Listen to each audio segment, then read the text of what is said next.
Hello everybody, welcome to your next video. Hope you guys are all having a fantastic day. So today we're going to go over switch statements, and this is a different way to use an if statement. So say for instance that you had an if statement and you're just checking to see if a number equaled 1, then we equal 2. If it equals 3, do this. If it equals 4, do that. If it equals 5, do that. You know, it gets pretty excessive to do if statements and then else if and then else if, else if, else if. This is basically a better way to do else ifs if you have a lot of them. Okay, so let's just make a variable called decision. And this is going to look kind of wonky at first, but let's just do switch decision. Okay, and put that in a block. So switch is like this, the general structure it's called, and we're going to look at the variable decision. Okay, and then what we do is we give it different cases of which it can be true. So case, let's say 3, semicolon, case 3, colon. And then what we can do is see out the variable decision held a value of 3. And then after we finish a case, we go break. And that means to leave the switch statement. Okay, so let's give it another case. Maybe we give it a 4. We do see out the variable was 4. Break. Let's give another one. How about case 7? And you can see how we could use this all for different ones, all for different if-else statements. The variable was 7.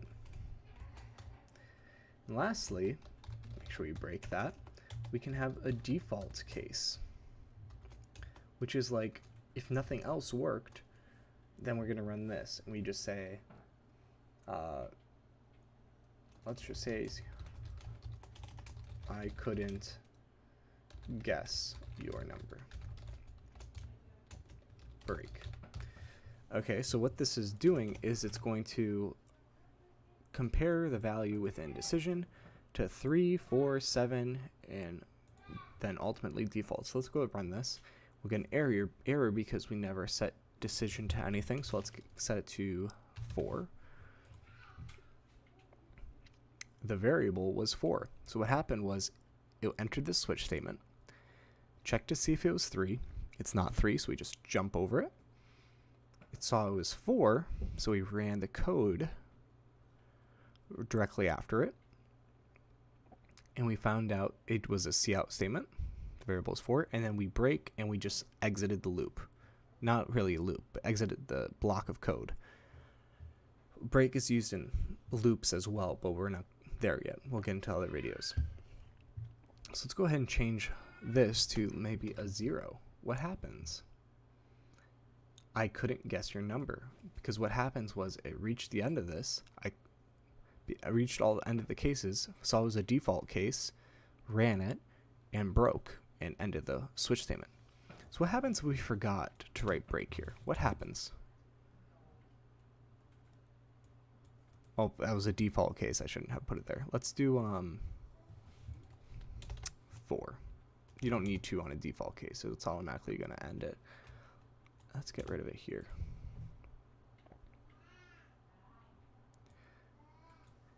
It didn't break. See how the variable is 4 and just kept going down.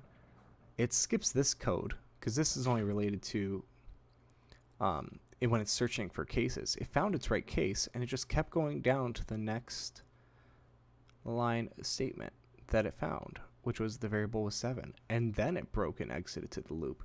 So that's why we want to be careful to always constantly put break. The default, it doesn't matter so much because it's going to just leave the switch statement like it's already at the end of it, right? I mean, if we did default way up here and didn't do a break, it would just keep going down through the cases. So that's switch statements. it's not all too bad. We could have it be a string. It can be, actually, I don't think you can do string. I think chars is you can use it for integers. Have to double check on everything else, but integers and chars are the main places you want to use this. So hopefully that introduces you guys to switch statements, cases you can use with it, and you guys can start working on expanding and testing out these different structures as well. So hope you guys all have a fantastic day. Leave a question down in the comments if you have anything below. See you guys in the next video.